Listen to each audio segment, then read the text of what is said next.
Bismillahirrahmanirrahim. Assalamualaikum warahmatullahi wabarakatuh. Malam ini saya bisa bersama di tengah tuan-tuan guru kita, bil khusus Al-Mukarram Ustaz Latif Khan beserta para ustaz yang lain tak dapat saya sebutkan satu persatu. Untuk itu kita ucapkan syukur pada Allah dengan mengucapkan Alhamdulillahi Rabbil Alamin. Kita disatukan bukan karena suku, bukan karena bahasa, bukan karena kampung halaman. Berbagai macam suku bangsa ada di tempat ini, di Medan, Sumatera Utara. Yang menyatukan kita adalah Dia yang tak pernah kita lihat wajahnya, tak pernah kita sentuh tangannya, tapi Dia sudah mendoakan kita sebelum kita hadir di alam wujud. Maka kita balas budi baiknya dengan berselawat, Allahumma salli ala Sayyidina Muhammad wa ala ali Sayyidina Muhammad. Datanglah surat dari gubernur namanya Abu Musa al-Ash'ari. Siapa nama gubernurnya? Abu Musa al-Ash'ari. Ketika itu yang menjadi Amirul Mukminin, pemimpin umat Islam, Sayyidina Umar ibnul Khattab radhiyallahu anhu. Kira-kira 17 tahun sesudah pindah ke kota Al-Madinah Al-Munawwarah. Isi surat itu adalah malu bertetangga, karena kalau datang surat orang Persia pakai tanggal, kalau datang surat dari Romawi pakai tanggal, kalau datang surat dari Koptik Mesir pakai tanggal, ada tahunnya. Sedangkan orang Islam waktu itu ada bulan Muharram, Safar, Rabiul Awal, Rabiul Akhir, Jumadil Awal, Jumadil Akhir, Rajab, Sya'ban, tapi tak ada tahunnya. Karena bangsa Arab, bangsa primitif, buta huruf, tidak punya peradaban, tak ada tahunnya. Kalau kebetulan waktu itu tahunnya banyak hujan banjir, mereka sebut dengan Amul Faidan, tahun banjir. Kebetulan Nabi Muhammad SAW lahir saat datang tentara bergajah, maka disebut gajah bahasa Arab fil. Disebutlah Nabi Muhammad SAW lahir pada tahun Amul Fil. Ciri masyarakat primitif tak ada kalender. Masyarakatnya huwallazi ba'atsa fil ummiyina rasulan. Allah yang sudah mengutus kepada kaum yang buta huruf rasul, seorang nabi utusan Allah. Minhum, dia pun juga tak bisa tulis baca. Ada beberapa orang yang dapat menulis baca, itu yang disusun dalam Kutabul Wahyi, panitia penulis wahyu. Akhirnya berkumpullah para sahabat, dikumpulkan oleh Sayyidina Umar ibnul Khattab. Agendanya bagaimana cara menetapkan kalender Islam. Masing-masing sahabat silakan memberikan pendapat. Kata sahabat yang pertama, wahai Sayyidina Umar, ya, bagaimana kalau kalender Islam itu kita mulai sejak turunnya wahyu? Turun wahyu itu dibuat tahun 1. Sahabat yang lain tak setuju. Kenapa? Karena wahyu turun, tapi tetap yang minum khamar tetap minum khamar, yang berzina tetap berzina, yang berjudi tetap berjudi. Tak ada perubahan. Maka momentum turunnya wahyu tidak layak untuk dijadikan sebagai tahun 1 Islam. Ada pendapat yang lain? Ada. Apa pendapatnya? Menurut saya, kata sahabat, bagaimana kalau tahun 1 Islam itu ditetapkan sejak lahirnya Nabi Muhammad SAW? Tapi pendapat ini pun ditolak, karena waktu Nabi lahir tak ada perubahan. Orang tetap minum khamar, orang tetap mabuk, orang tetap berjudi, orang tetap menyembah Lata, Uzza, Manat, Hubal, Jibti, Taghut, Naham. Tak ada perubahan. Maka tahun 1 dihitung dari lahirnya Nabi tidak diterima. Ada pendapat lain? Ada. Pendapat yang ketiga, bagaimana kalau tahun 1 Islam dimulai sejak Nabi meninggal dunia? Meninggal Nabi hari Senin, langsung dijadikan sebagai tahun 1. Ini pun juga tidak disetujui oleh sahabat, musyawarah mereka. Dan kita bersyukur pada Allah tidak disetujui tahun Nabi meninggal itu sebagai tahun 1. Bayangkan kalau Nabi meninggal dijadikan sebagai tahun 1, maka setiap menyambut tahun baru menangis sajalah kerja kita. Nama tahunnya bukan tahun hijrah tapi tahun takziah, karena meninggal. Lahir Nabi tidak dijadikan tahun 1, turun wahyu tidak dijadikan sebagai tahun 1, Nabi meninggal tidak dijadikan tahun 1. Lalu kemudian datanglah Sayyidina Ali. Dua pendapat. Pendapat pertama mengatakan Sayyidina Ali yang memberikan pendapat ini disetujui oleh Umar. Pendapat yang kedua mengatakan ini pendapat Sayyidina Umar. Andai dua-duanya kita terima tak jadi masalah, tak ada kaitan dengan akidah. Maka diucapkan dalam pendapat yang keempat ini, al-hijratu tufarriqu bainal haqqi wal batil. Yang memisahkan antara yang hak dengan yang batil adalah hijrah. Maka disetujuilah pendapat yang keempat ini berdasarkan ijma' musyawarah antar sahabat Nabi radhiyallahu anhum ajma'in pada tahun ke-17 pada masa pemerintahan Sayyidina Umar bin Khattab, dan disetujui oleh para sahabat-sahabat Nabi sallallahu alaihi wasallam pada masa pemerintahan gubernur Abu Musa Al-Ash'ari. Sampailah kita pada malam hari ini tahun 1440 Hijrah akan menyambut nanti tanggal berapa nanti? Tepat 31 Agustus, 1 September itu nanti pada tanggal 1 Muharram 1441. Andai tak sampai pun kita hidup nanti, insya Allah sudah kita sambut malam ini. Yang sampai umurnya alhamdulillah, yang tak sampai banyak juga yang takut mati. Saudara yang dimuliakan Allah Subhanahu wa taala, apa pelajaran yang bisa kita ambil dari yang saya sebutkan tadi? Bahwa sehebat-hebat Umar bin Khattab, walaupun Umar bin Khattab itu orang dijamin masuk surga, walaupun Umar bin Khattab itu sahabat Nabi pilihan, walaupun Umar bin Khattab itu tidak berani setan melewati jalan yang sudah dilewatinya. Kalau lewatlah setan di jalan si Singamangaraja, lewat Sayyidina Umar di jalan Singamaraja, maka setan tak berani lagi lewat. Gimana tadi Umar lewat Singamaraja? Mutar dia satu. Sungguh pun begitu hebatnya iman Umar bin Khattab, tapi dia memutuskan tahun itu tetap berdasarkan musyawarah. Ini paling penting, tetap berdasarkan musyawarah. Ini sekarang orang seenak otak dia saja menetapkan sesuatu, mentang-mentang dia punya kekuasaan, punya jabatan. Umar bin Khattab khalifah, Amirul Mukminin, pemimpin orang beriman, tidak dia tetapkan semena-mena, tapi dia tetap ajak musyawarah. Ini poin yang pertama. Khaba man istasyara wa ma nabima man istakhara. Tidak sia-sia orang yang mau musyawarah, dan tak akan menyesal orang yang mau minta pendapat orang lain. Saya pun juga begitu. Hari ini saya kebetulan diberikan masa kesempatan tausiah lebih kurang 60 menit, maka saya yang bicara.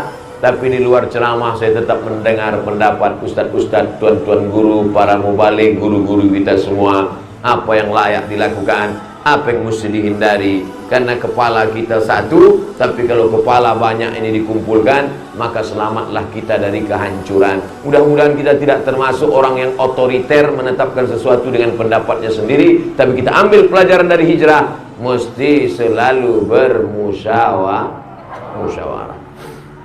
Pelajaran yang kedua, bahwa ada perkara-perkara dalam Islam yang tidak disebutkan dalam Quran, yang tak disebutkan dalam hadis, tapi tidak serta-merta dia bid'ah.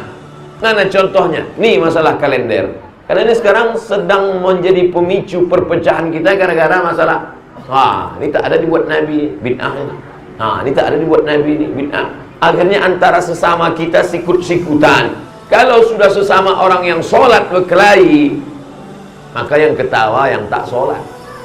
Oleh sebab itu maka jangan mudah membid'ahkan orang. Karena masalah kalender juga tak ada dalam Al-Quran. Carilah ayat dari Al-Fatihah sampai ke An-Nas. Ya ayyuhalladzina amanu, buatlah kalender.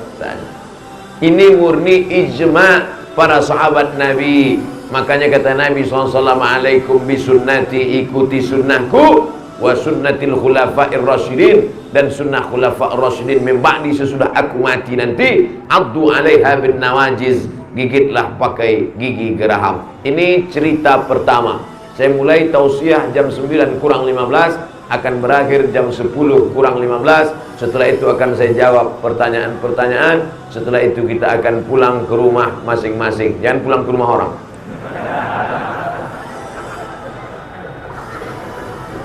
Satu masalah selesai, 15 menit. Bisa dipahami? Sekarang kita masuk masalah yang kedua. Saya menganggap datang pengajian ini mau menghilangkan masalah, Pak Ustadz. Rupanya Ustadz datang menambah masalah. Salah kalian sendiri. Kenapa kalian undang Ustadz bermasalah? Undanglah Ustadz yang enjoy-enjoy, yang tenang-tenang, yang tak ada beban. Ini pula diundang ya Ustadz yang sedang dilaporkan ke Mabes. Saya sedang down sebetulnya, tapi menengok semangat Ustadz Latif Khan tadi, bangkit semangat. Itulah gunanya. Bagus main takbir kuat-kuat, pergi setan-setan. Itulah gunanya kita bersilaturahim dengan guru-guru kita. Dari ucapannya, dari tatapan matanya, dari basirah pandangan batinnya, membangkitkan semangat. Ini anak-anak muda ini kadang sedang down. Kok kenapa? Galau. Ayo kita pergi sebentar, bangkitkan semangat. Apa? Minum tuak kita agak 3 botol. Membangkitkan semangat itu adalah dengan duduk-duduk bersama orang soleh. Ini banyak energi-energi ini yang sedang berkumpul. Ada di sini orang yang banyak sedekahnya, ada di sini orang yang banyak zikirnya, ada di sini orang yang banyak ilmunya, ada di sini yang orang banyak otak isi kepalanya cerdas-cerdas. Ketika berkumpul energi-energi itu, maka kita pun bangkit semangat. Saya pun bangkit sekarang. Nanti sudah pulang, baru lestoi balik.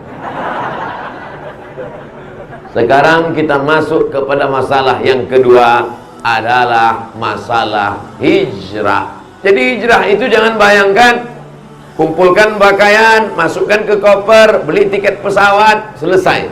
Bukan begitu. Hijrah ini ada kronologisnya. Apa dia?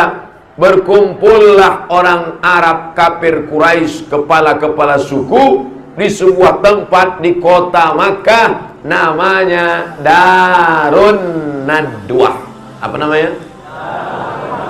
Darun, rumah. Nadwah, rumah pertemuan. Sekarang mungkin di masyarakat Melayu ada namanya balai pertemuan, atau masyarakat modern ada namanya kantor DPR, DPRD, tempat berkumpulnya wakil-wakil rakyat. Maka di kota Makkah mereka sudah punya itu, namanya Darun Nadwah. Pendiri Nadwah, Darun Nadwah itu namanya Qusay. Muhammad SAW, anak Abdullah, anak Abdul Muthalib, anak Hashim, anak Abdi Manaf, anak Qusay. Bisa diingat? Insya Allah berarti tak ingat. Muhammad SAW, anak Abdullah, anak Abdul Muthalib, anak, saya pun lupa, anak Hashim, anak Abdi Manaf, anak Qusay, datuk Nabi yang kelima. Qusay ini orang kaya, dibuatnya lah rumah besar, berkumpullah kepala-kepala suku untuk memusyawarahkan setiap langkah dan kebijakan mereka. Hari itu mereka berkumpul tepat pada hari Kamis. Berkumpullah mereka semuanya di sana.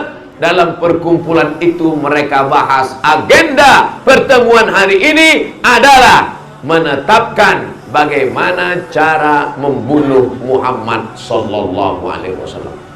Menyakitkan. Yang punya Darun Nadwah datuknya, kakeknya, mbahnya. Tapi justru yang dibahas adalah bagaimana cara membunuh cucunya. Kurang ajar orang Arab kafir Quraisy. Tapi apa mau dikata, memang itu fakta yang terjadi, ditulis dalam kitab-kitab sirah. Lalu kemudian berkumpul mereka, yang menjadi ketua sidangnya adalah namanya Umar bin Hisham. Kalau saya sebut Umar bin Hisham, banyak orang tak kenal. Kenal Umar bin Hisham? Dah, yang saya kenal Umar bin Khattab sama Pak Umar dekat rumah kami, Pak RT.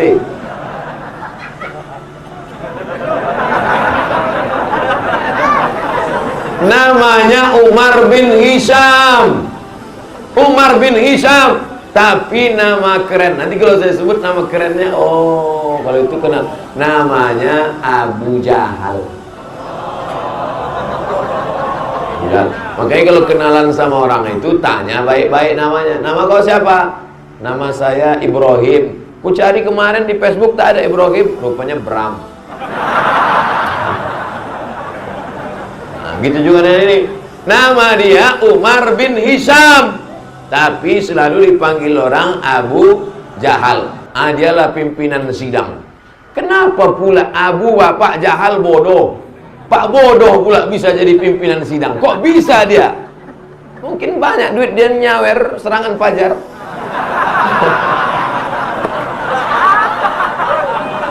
Sekarang kan tak penting mau bodoh mau apa, ijazah bisa dibeli, apapun bisa, semua udah. Yang penting duduk di situ kan. Nah, sampai mana ceritanya tadi? Pagi ini kebetulan sidang itu pagi.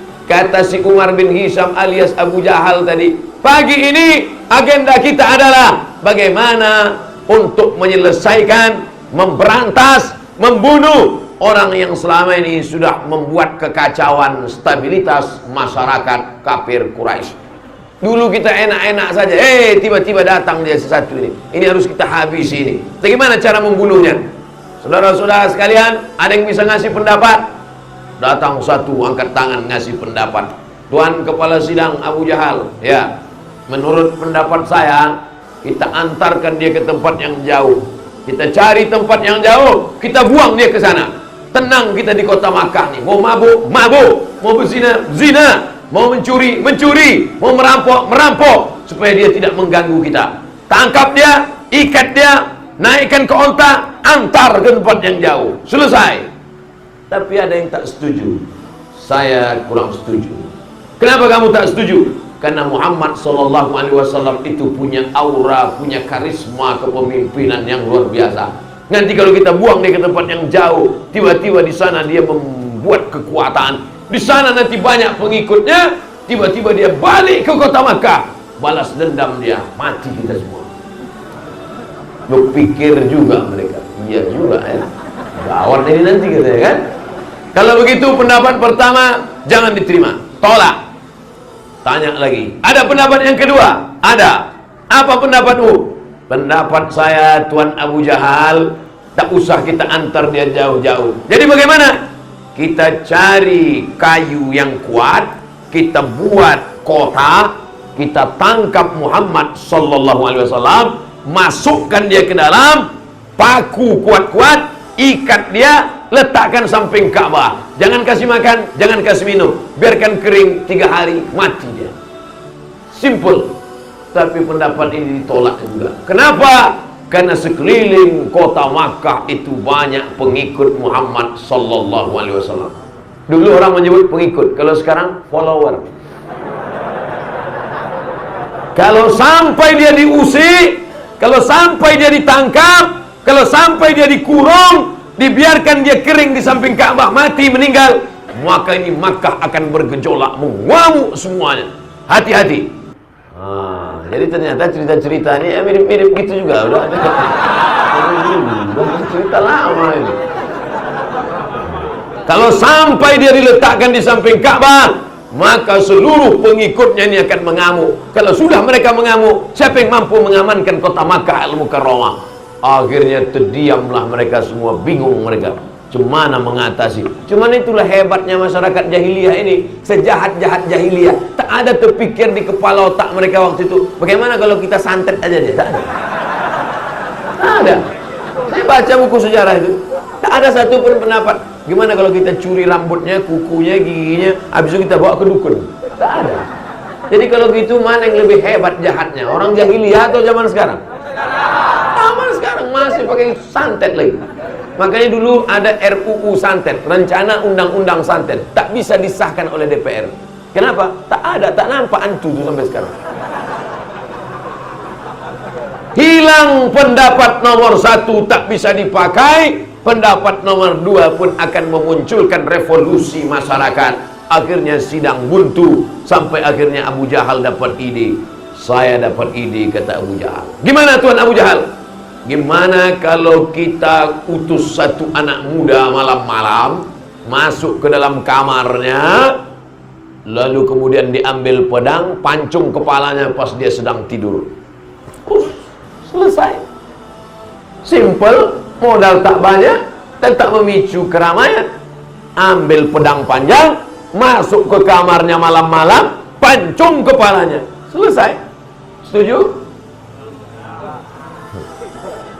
Itu orang Medan tak mudah dipancing. Ternyata pendapat Abu Jahal ini pun tak diterima. Kata yang menolak, jangan macam-macam dengan Muhammad sallallahu alaihi wasallam. Dia bukan manusia biasa. Dia itu adalah anak cucu dari Qusay. Qusay itu anak cucu dari Adnan. Adnan anak cucu dari Ismail. Ismail ada anak kandung dari Ibrahim alaihi salam. Mengalir darah Ibrahim dalam diri Muhammad sallallahu alaihi wasallam.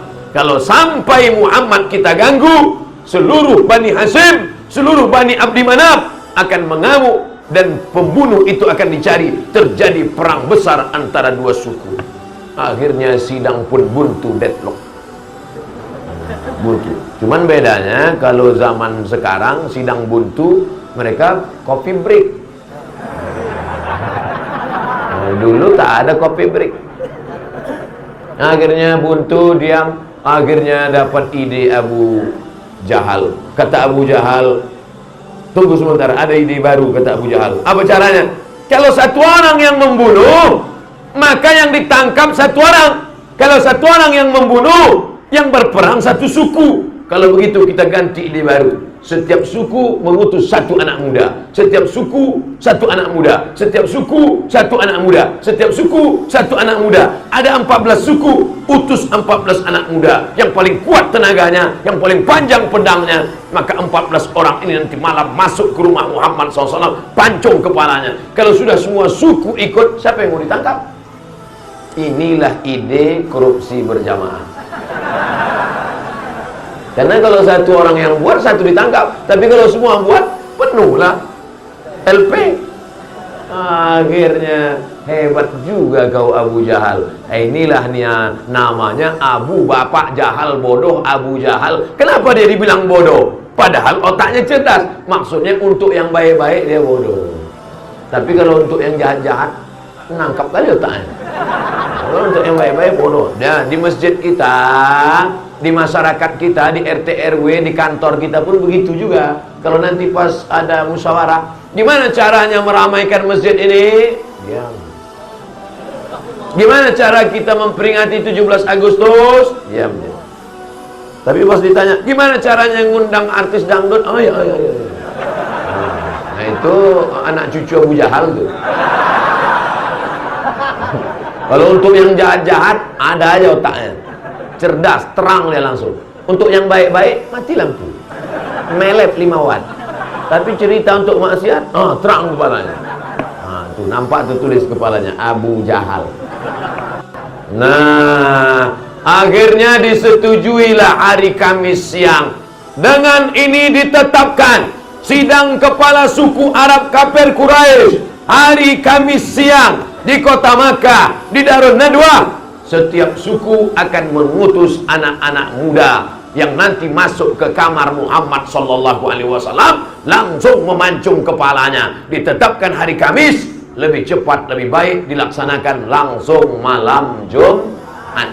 Apa pelajaran dari sini? Orang kafir Quraisy pun musyawarah. Makanya kalau ada orang Medan tak musyawarah, berarti lebih parah dari kafir. Nanti tersinggung, lapor kayak pula aku lagi. Pelajaran yang kedua dari kisah ini, bahwa setan selalu memberikan ide-ide cemerlang, brilian. Walaupun kau tak sembahyang, walaupun kau tak sholat, walaupun kau tak beriman, otakmu bisa cerdas. Datang dari mana? Dari Ini yang dialami oleh Abu Jahal. Apa pelajaran yang kita ambil? Kalau ada niat baik, segera laksanakan, jangan tunda-tunda. Karena orang kafir Quraisy saat itu perbuatan dosa, maksiat, mau membunuh Nabi, rapatnya hari Kamis dilaksanakan malam Jumat. Kita rapat pembangunan masjid diputuskan hari Kamis. Kapan kita laksanakan? Tahun depan. Lebih parah kita dari. Nanti jumpa di akhirat sama Abu Jahal, Abu Lahab. Aku aja dulu buat dosa cepat-cepat kami buat.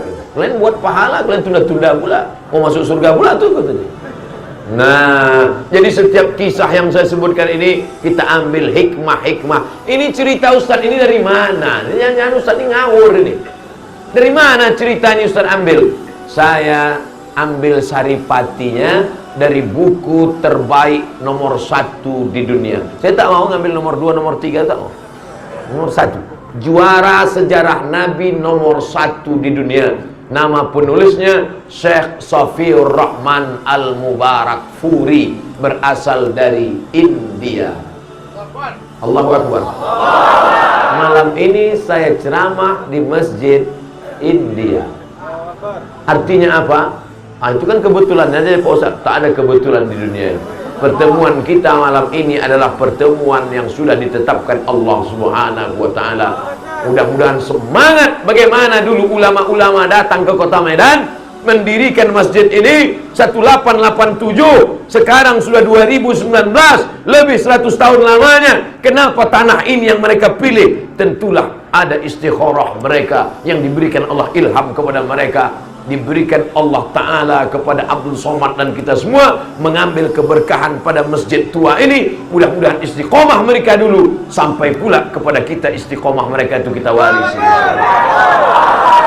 Syekh Safiur Rahman Al-Mubarak Furi menceritakan kisah ini detail dalam bukunya yang berjudul Ar-Rahiq Al-Maktum, juara musabaqah sejarah Nabi nomor 1 di dunia. Ketika diadakan musabaqah di kota Makkah Al-Mukarramah, dapatkan buku terjemahannya kota-kota terdekat, di toko-toko di kota terdekat di kota Anda. Oh, ujung-ujungnya jual buku juga. Bukan buku saya. Kalau buku ini kalian beli adik-adik, saya tak dapat untung seperak pun. Saya bukan jual buku, kecuali saya bilang, belilah buku ini. Buku saya. Buku saya. Bukan buku saya. Saya ceritakan ini apa? Supaya kalau kita mati nanti anak kita buka rak, ditengoknya, oh ada buku ayah, buku terbaik sejarah dunia, ditengoknya sejarah Nabi Syekh Safiur Rahman Al-Mubarak Furi. Orang Mesir kalah, orang Mekah kalah, orang Madinah kalah. Justru penulisnya dari India, juara 1. Menangis anak bapak, anak ibu, menangis anak kalian menengok buku itu nanti. Kenapa dia menangis? Rupanya buku itu masih dalam plastik, belum dibuka. Alhamdulillah. Toko buku, alamat di Medan. Tapi jadilah kita mati meninggalkan buku. Orang enggak, banyak orang mati pas dibuka lemari gaple. Bisa kita lanjutkan? Akhirnya sidang pagi Kamis, maka langsung zuhur. Pagi Kamis sidang, zuhur Kamis. Datanglah Nabi Muhammad sallallahu alaihi wasallam ke rumah Abu Bakar Siddiq. Assalamualaikum ya Abu Bakrin Siddiq. Waalaikumsalam. Ada apa ya Rasulullah? Abu Bakar, nanti malam Jumat kita hijrah. Hah? Nanti malam hijrah? Ya. Kenapa begitu ya Rasulullah? Karena nanti malam 14 anak muda akan memancung kepala. Dari mana Nabi Muhammad tahu bahwa tadi pagi ada sidang rapat di Darun Nadwa? Rupanya rapat tertutup itu ada penyadap. Ada penyadap, ada CCTV di ruang itu. Siapa yang menyadap? Jibril alaihi salam. Begitu juga di sini. Saya yakin nih banyak penyadap. Kata Jibril, ya Muhammad sallallahu alaihi wasallam, pagi tadi hasil rapat di Darun Nadwa, nanti malam 14 anak muda akan memancung kepalamu. Maka sebelum mereka masuk, kau pergi hijrah. Baiklah, kata Nabi Muhammad SAW. Maka inilah pentingnya ada siasat mengumpulkan berita. Termasuklah rekaman-rekaman malam ini supaya kita punya bahan. Ada, jangan sampai liar ceramah-ceramah ini. Ini kalau dipelintir orang, dikat orang, dipotong orang, tak bisa. Abdul Somad Serana ternyata ceramah memprovokasi masyarakat Medan. Enggak, ada rekaman lengkapnya. Di mana? Nih, di Masjid Jami, Masjid India kemarin ada rekamannya. Hidup kan? Jangan sampai kita yakin betul. Takbirnya bukan main. Allahu Akbar. Allah bertanya, ada rekamannya. Habis pula baterai.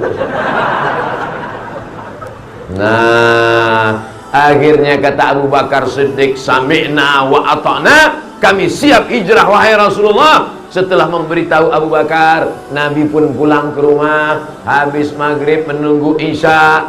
Habis Isya, Nabi pun tidur. Itulah makanya Nabi mudah bangun tahajud malam, karena tidurnya setelah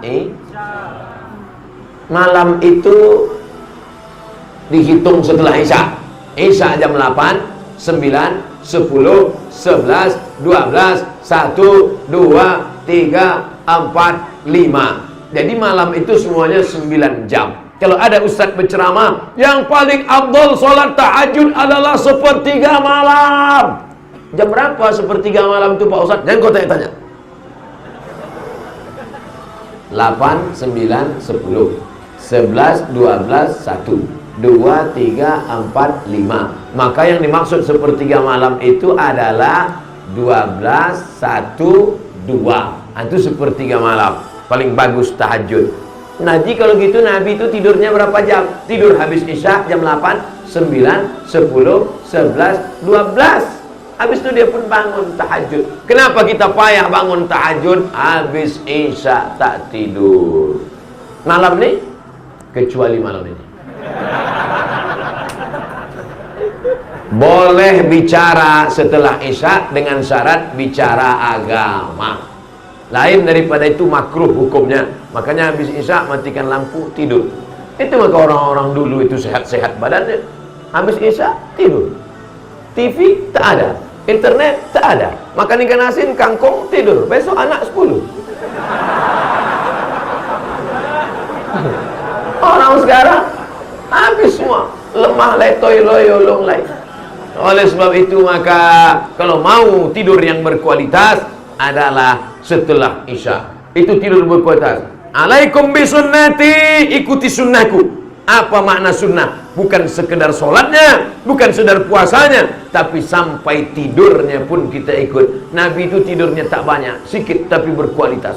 Nabi itu tidurnya sikit, bukan macam kita, sikit-sikit tidur, sikit-sikit tidur. Ustaz nyindir kami ya, dah, saya sedang bercerita tentang diri saya sendiri. Saya di mobil tidur, di hotel tidur, pulang tadi tidur, ini pun ntar lagi tidur. Saudara yang dimuliakan Allah Subhanahu wa Ta'ala, habis Isya Nabi tidur, tengah malam dia pun bangun. Biasanya dia tahajud ke masjid. Nabi tahajud ke Masjidil Haram. Kenapa dia solat tahajud ke Masjidil Haram? Karena di Masjidil Haram sunyi, tak ada orang. Maka dia pergi ke masjid. Di situ dia rindu, maka dia pergi ke Masjidil Haram samping Ka'bah. Karena kalau solat zuhur, asar, maghrib, isya ke masjid, ditangkap kafir musyrik jahiliyah dia. Jadi nanti kalau ada orang dekat-dekat daerah sini tak pernah datang ke Masjid Jami ini, mohon maaf, jangan sindir dia, jangan singgung dia. Dia bukan tak mau sholat, dia takut dicekik Abu Jahal, Abu Lahab. Itu makanya dia, kau kenapa tak pernah ke masjid? Di mana rumahmu? Dekat dari masjid kan? Iya. Kenapa kau tak pernah ke masjid? Aku sebetulnya mau ke masjid, cuman kau kan baca sejarah yang diceritakan Ustaz Somad kemarin. Pernah rupanya Nabi itu sholat ke masjid waktu di Makkah? Tidak kan? Iya, kenapa? Takut dia dicekik Abu Jahal. Memang Nabi sholat zuhur, asar, maghrib tak ke masjid waktu di Makkah. Tapi tahajud malam, kau kenapa tak tahajud malam ke masjid? Dikunci. Emang kalau tak Abu Lahab tu ada aja jelasannya.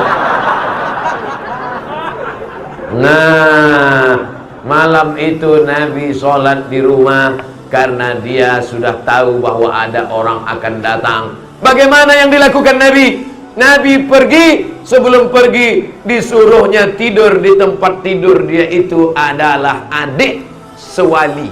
Ayah mereka adik beradik. Ayah Nabi namanya Abdullah, ayah dia namanya Abu Talib. Maka dia bernama Ali bin Abi Talib. Jarak umurnya berapa? 30 tahun. Jarak umur Nabi dengan dia 30 tahun. Itulah dia Sayyidina Ali bin Abi Talib.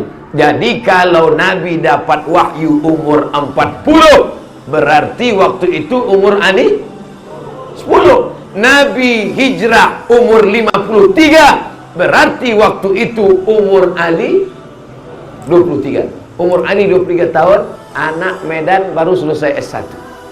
Anak muda sedang gagah-gagah perkasa, belum nikah dengan Sayyidatuna Fatimah. Ali, kau tidur di tempat tidurku, nanti aku mau pergi. Kata Ali, sami'na wa ata'na. Ali pun tidur di situ, Nabi pun keluar. Begitu Nabi keluar pintu, anak-anak muda yang mau membunuh itu seolah-olah macam film Matrix terbuka. Semuanya terdiam. Nabi keluar. Begitu mereka tersadar, mereka rasa di atas rambut mereka ada pasir. Karena sebelum keluar itu Nabi siramkan pasir ke atas mereka. Mereka kok ada pasir? Akhirnya mereka pun masuk ke dalam. Kita cincang sekarang. Jangan, kita tengok dulu siapa ini.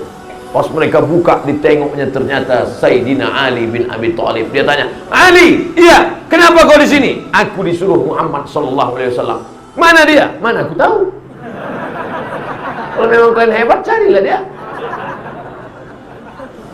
Diceritakan Allah peristiwa itu dalam Al-Quran. Kenapa orang kafir musyrik jahiliyah malam itu tak bisa menengok Nabi SAW? Waja'alna min baini aidihim sadda. Kami jadikan di depannya ada tembok. Wa min khalfihim sadda. Di belakangnya ada tembok. Di muka ada tembok. Di belakang ada tembok. Fa'alsainahum. Matanya kami tutup. Fahum la yubsirun. Surat apa itu? Surat Yasin.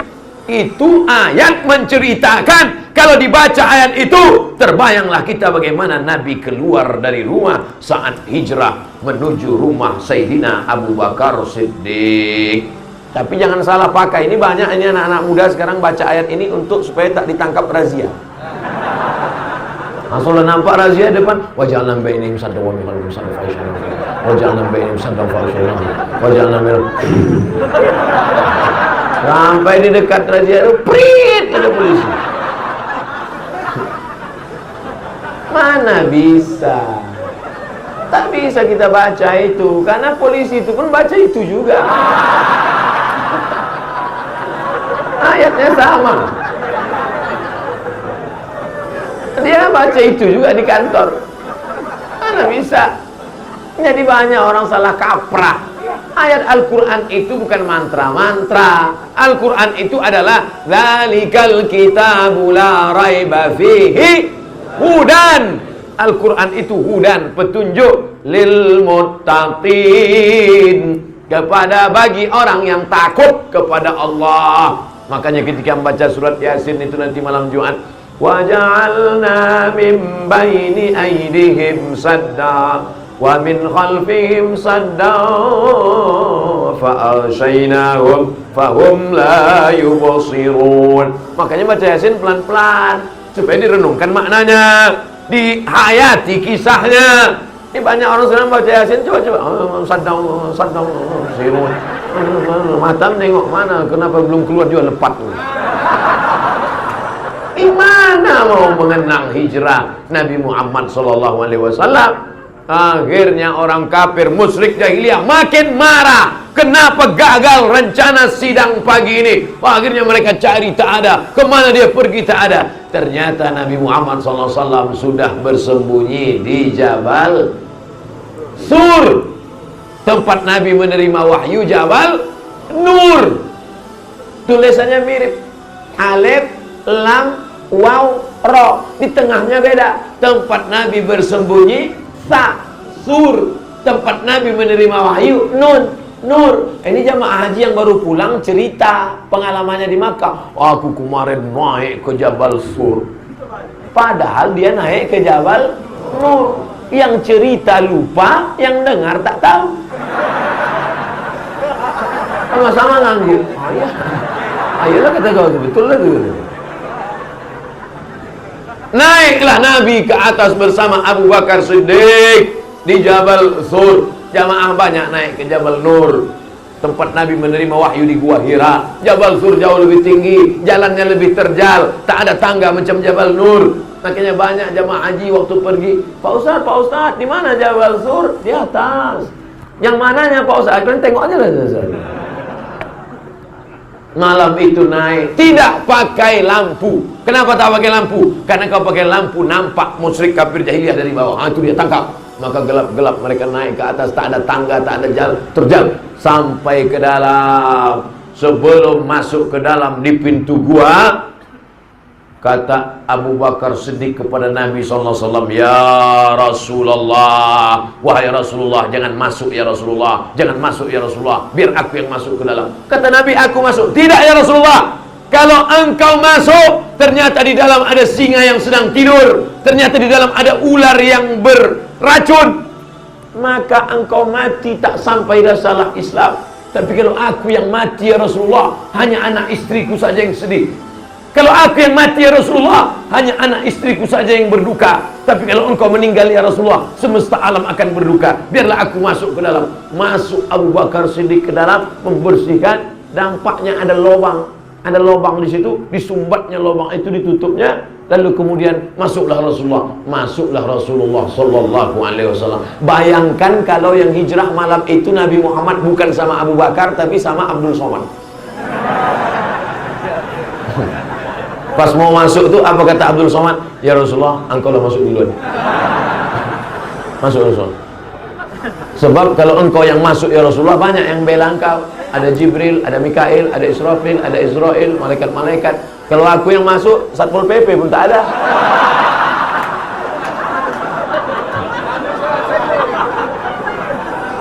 FPI belum ada lagi waktu itu. Apalagi PP belum ada waktu itu. Jadi apa maknanya? Bukti cinta kepada Rasulullah SAW adalah nyawa. Abu Bakar itu nyawa dia kasih. Akhirnya duduklah Sayyidina Abu Bakar, menutupi lubang yang ada itu, ditutupnya, kakinya diselonjorkannya ke depan. Datanglah Rasulullah SAW meletakkan tengkuknya ke atas paha Abu Bakar, berbantalkan paha Abu Bakar. Abu Bakar bersandar ke dinding gua, menutup lubang tadi, maka tertidurlah Rasulullah SAW. Apa hikmah di balik ini? Abu Bakar dan Rasulullah tak ada lagi jarak persahabatan mereka. Saya alhamdulillah sudah kenal dengan Ustadz Latif Khan. Datang dulu ke Belawan, kemudian saya datang ke rumah sakit menjenguk beliau. Tapi untuk duduk di pangkuan beliau belum lagi. Saya masih merasa ada jarak lagi. Tapi Abu Bakar Siddiq dengan Rasulullah SAW tak ada. Rasulullah berbaring di atas paha Abu Bakar, tertidur. Ketika dia sedang tertidur karena capek, lelah dari rumah tengah malam naik ke atas, pas sedang tertidur itu tiba-tiba Rasulullah terbangun, terjaga, menetes air dari atas, tepat menetes di matanya. Terbangun. Tak mungkin embun, karena gurun pasir, kering, kerontang, batu. Arab, Makkah, panas, tak mungkin ada. Jangankan dimakan, Medan pun tak ada embun. Tak mungkin menetes. Air apa ini Abu Bakar? Air mataku, kata Abu Bakar. Air apa ini wahai Abu Bakar? Air mataku ya Rasulullah. Kenapa engkau menangis wahai Abu Bakar? Rupanya dari lubang yang disumbatnya tadi keluar ular berbisa. Tak dapat ditahannya bisa ular itu. Bapak ibu yang pernah disengat kalajengking, digigit ular bisa merasakan itu. Lam ya'rif man lam yadhuq. Orang yang tak pernah merasakannya tak mungkin dapat menceritakannya. Ustaz tahu gimana rasanya? Pernah, saya dulu waktu kecil pernah gigit lipan, hampir terkencing. Jangankan air mata, air kencing pun tak tertahan. Karena kalau sudah bisa masuk ke darah, darah mengalir ke jantung, detak jantung tak normal, itu sudah mulai error, sudah mulai kacau. Itu yang dirasakan Abu Bakar waktu itu. Tapi kakinya tetap tak bergerak. Kenapa dia tak bergerak? Karena dia sedang memangku makhluk yang paling mulia di langit dan di bumi, Sayyidina Muhammad sallallahu alaihi wasallam. Andai kita yang memangku Nabi malam itu, mungkin melompat gitu. Mohon maaf ya Rasulullah, tak tertahan aku lagi satu menit. Jangan cemburu ketika malam-malam Ramadan disebut nama Abu Bakar. Al-Khalifatul Awwal, Al-Khalifatul Ula, Abu Bakrin Siddiq. Apa jawab orang Medan? Radhiyallahu an. Allah meridai dia.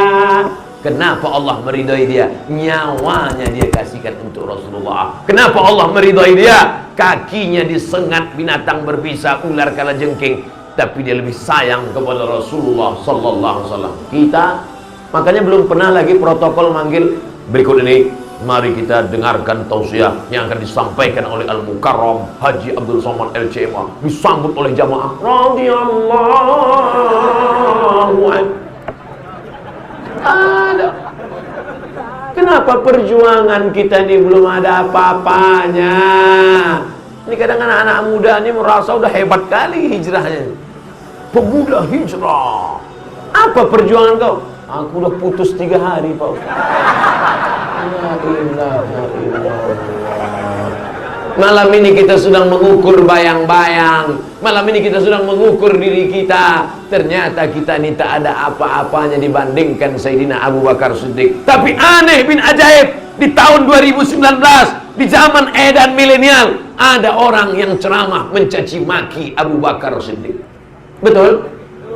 Mengejek-ejek Abu Bakar Siddiq, menuduh Abu Bakar merampas khilafah, menuduh Abu Bakar pengkhianat. Ditulis di buku Abu Bakar LA laknatullah alaih.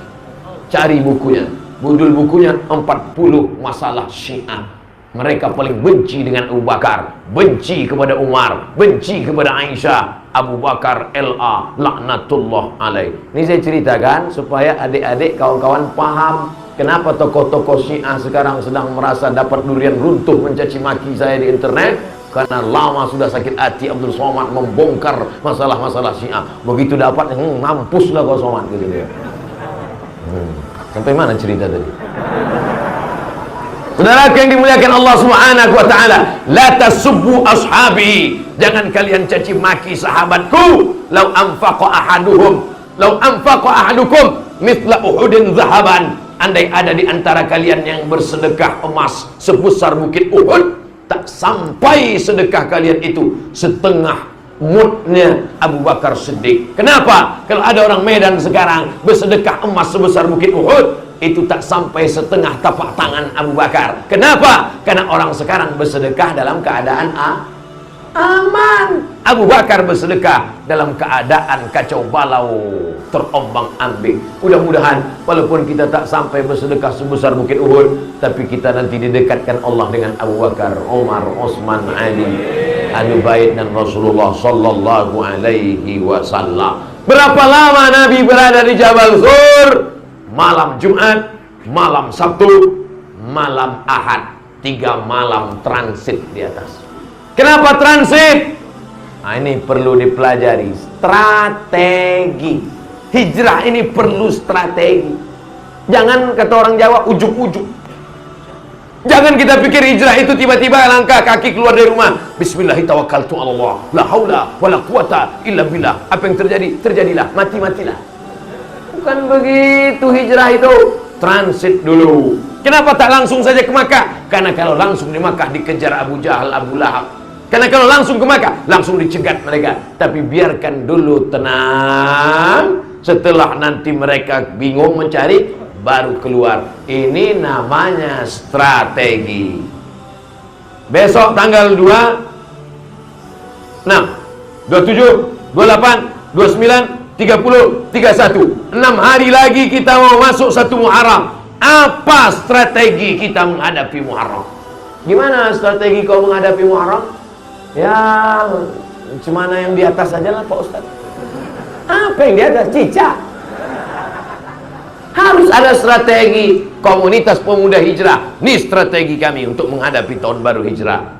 Komunitas bapak-bapak hijrah, nih strategi kami menghadapi hijrah. Masalah sedekah, masalah infak, masalah persatuan umat, masalah pengajian, mesti ada strategi seperti yang dijalankan Nabi dan Abu Bakar Siddiq pada malam hijrah radhiyallahu an sallallahu alaihi wasallam. Siapa yang mengantar makanan ke atas? Jangan bayangkan Nabi ngangkat tangan, ya Allah kirimkanlah makanan, datang Jibril bawa makanan. Tidak begitu. Makanan dibawa oleh perempuan namanya Asma. Berita dari Makkah, hiruk pikuk itu mesti dibawa ke atas. Berita dari Makkah dibawa ke atas. Malam tidur di atas, siang mendengar berita. Malam tidur di atas, siang mendengar berita. Berita itu dibawa laki-laki namanya Abdullah bin Abu Bakar Siddiq. Hilang pula bahan. Yang tidur di tempat tidur Nabi Sayyidina Ali, yang menemani di atas Abu Bakar, yang membawa makanan Asma, yang membawa berita Abdullah. Di bawah mesti ada satu pura-pura ngangon kambing. Ada satu orang pura-pura mengembalakan kambing, tapi tugas pokoknya bukan mengembala kambing, tapi mengamat-amati siapa yang kira-kira naik ke atas. Maka dia adalah laki-laki namanya Amir bin Fuhairah. 5. Yang keenam, nanti akan ada pembawa penunjuk jalan. Ini dari Makkah ke Madinah tidak bisa jalur biasa. Kalau jalur biasa nanti kena cegat, kena tangkap. Pakai jalur khusus dari tepi Laut Merah. Yang tahu jalan itu namanya Ibnu Uraiqid, maka pakai jasa Ibnu Uraiqid. Inilah yang disebut kalau bahasa kampungnya job description. Bagi-bagi itu tugas. Coba kita pikir, yang menemani Nabi di atas Jabal Sur Abu Bakar apa Ali? Abu Bakar. Yang tidur di tempat tidur, mana yang lebih berat tugasnya? Naik ke atas apa tidur? Ini nampaknya salah bagi tugas. Mestinya yang tidur ini Abu Bakar. Dia kan orang tua. Orang tua ini kan cepat tidur. Orang tua zaman dulu. Mestinya Abu Bakar, kau tidur di tempat aku. Sedangkan Ali, anak muda, dia yang naik ke atas. Tapi kenapa yang tidur Ali, yang naik Abu Bakar? Karena resiko yang paling besar adalah yang di tempat tidur. Apa resikonya? 14 pedang, bro. Sekali. Apa pelajaran dari sini? Maknanya kalau kita jadi pemimpin, kalau resiko yang terbesar, letakkan keluarga terdekat. Ali, keluarga terdekat. Tapi kalau yang tugas-tugas ringan, kasih orang lain. Orang sekarang giliran yang berat-berat, susah, nyawa, sini kau sudah. Kau sini ya, dan cepat kau mati. Tapi giliran yang enak-enak, baru bawa keluarga. Pas giliran ditanya, kau umat apa? Umat Muhammad sallallahu alaihi wasallam. Umat Muhammad yang mana? Muhammad tukang ayam. Mohon maaf Pak Tuhan. Artinya apa? Ini segala tindak tanduk tingkah laku Nabi SAW. Laqad kana lakum fi Rasulillah uswatun. Suri tauladan. Sampai masalah penetapan ini, kalau engkau menjadi seorang perempuan, bertindaklah membawakan makanan hijrah. Kalau kau seorang anak laki-laki yang hebat perkasa, bertindaklah membawakan berita. Kalau kau menjadi seorang yang tahu jalan, bertindaklah sebagai Abdullah bin Uraiqid. Kalau kau orang yang pandai memata-matai, bertindaklah sebagai Amir bin Fuhairah. Bagi tugas masing-masing. Begitu juga dengan malam ini. Ada anak-anak muda yang pandai IT. Ada mereka, dia tak banyak. Dia tak serius sekali dengan pengajian. Yang penting pasang. Yang mata-mata ini. Nanti ngusur lurus lampu. Dipasangnya lampu, habisnya tidur di belakang. Artinya bagi tugas masing-masing. Ada pula yang nampaknya tugasnya sepele aja, tapi sangat berarti. Apa dia? Ini digital printing, cetak. Coba kalau tak ada ini, mana tahu orang acaranya apa? Tonton, syuting. Orang saya tanya apa acaranya? Apa acaranya? Tapi karena ada ini orang tahu. Ngaji bareng UAS. Ada gambar saya. Muharram, momentum hijrah untuk kebangkitan Islam. Jadi peran masing-masing. Jangan menyepelekan peran orang di belakang sana. Jangan berarti mereka tak berperan. Itu ada perannya masing-masing. Apa peran dia? Entahlah. Itu ada bagi-bagi. Mungkin dia menjaga tenda. Mungkin dia yang dekat ibu-ibu itu, mungkin dia sudah ditugaskan jaga. Jangan sampai anak-anak muda ini dekat-dekat sini.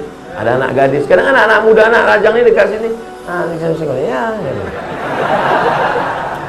Saudara yang dimuliakan Allah Subhanahu wa taala.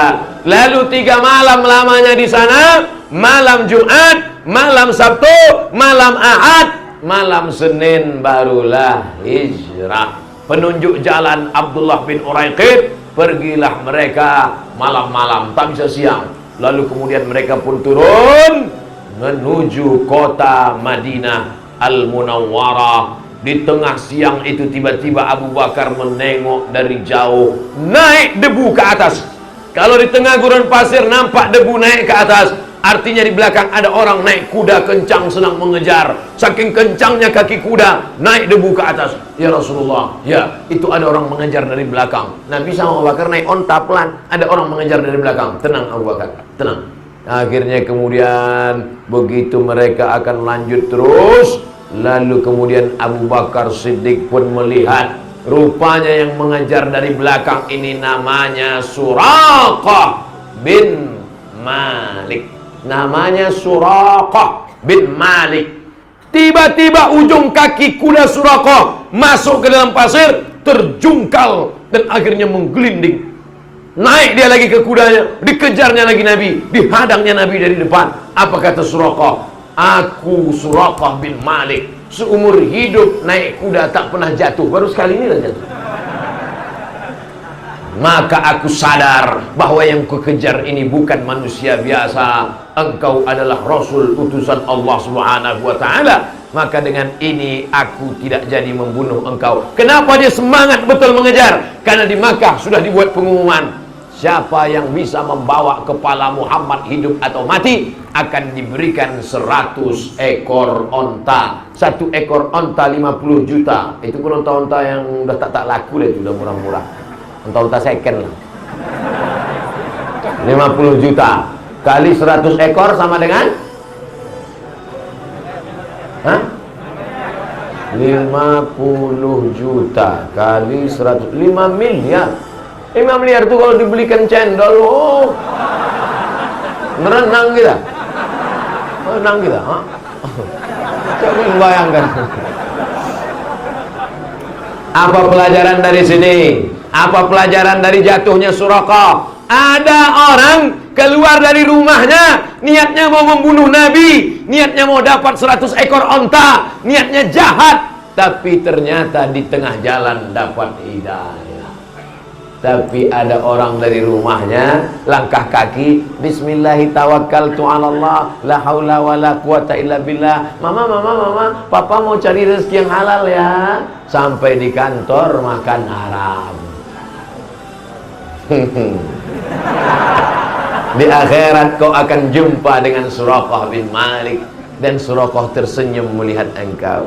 Kata Suraqah, aku melangkah dari rumah mau memancung kepala Muhammad. Aku melangkah dari rumah mau makan haram, tapi di sana aku melihat mukjizat dan aku bertaubat kepada Allah. Tapi kau melangkah dari rumah niat mau cari harta halal, sampai di sana kau mainkan tanda tangan.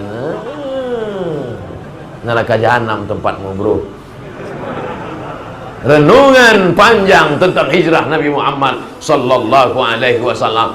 Lalu apa permintaanmu wahai Muhammad? Aku akan balik ke Makkah. Apa kata Nabi? Aghib anna. Satu saja permintaan kun Suraqah, aghib anna, sembunyikan berita tentang kami seolah-olah kau tak pernah berjumpa dengan kami, maka pulanglah engkau. Suraqah pun kembali ke kota Makkah Al-Mukarramah, tidak membawa kepala Muhammad SAW, tidak membawa 100 ekor onta, tapi ada yang lebih mahal daripada 100 ekor onta, ada yang lebih mahal daripada darah. Apa dia? Keyakinan tentang Muhammad adalah Rasul utusan Allah sallallahu alaihi wasallam. Perjalanan dilanjutkan. Itulah mengapa perjalanan hijrah itu tak sama dengan Isra dan Mi'raj. Isra Mi'raj selesai. minal masjidil haram ilal masjidil aqsa alladzi barakna haulah linuriyahu min ayatina. Selesai. Innama amruhu idza arada syai'an ayaqula lahu kun. Kenapa mesti 8 hari 8 malam? 8 hari 8 malam perjalanan itu. Lalu kemudian mereka pun terus naik onta bersama Abu Bakar Siddiq. Haus. Kebetulan ada air. Saya tak buat-buat, memang ceritanya begitu. Haus. Akhirnya mereka menengok ada peternakan kambing dan onta. Ada tradisi di masyarakat jahiliyah, boleh minta susu kambing. Itu dia. Sepelit-pelit orang jahiliyah, sebakhil-bakhil orang kafir musyrik, memang aturan tak tertulis kalau nampak di situ ada peternak boleh minta susu kambing.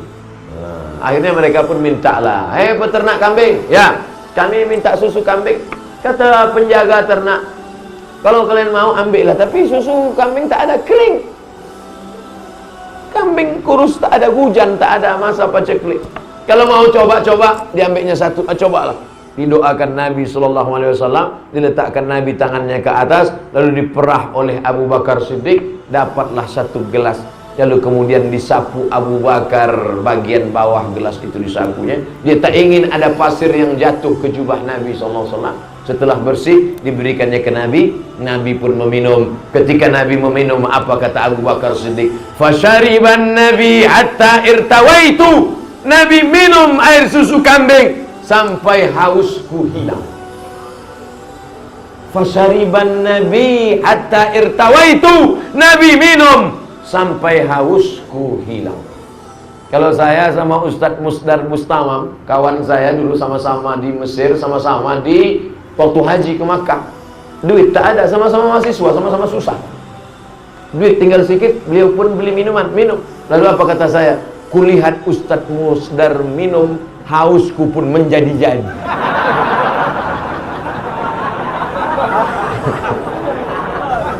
Nabi Muhammad SAW dengan Abu Bakar. Abu Bakar ingin menunjukkan, melihat Nabi minum, hausku hilang. Inilah orang yang sudah sampai pada puncak iman. La yu'minu ahadukum, kamu belum beriman hatta yuhibba li akhi, sampai kau senang menengok saudaramu. Ma yuhibbu li nafsi, sama macam menengok diri sendiri.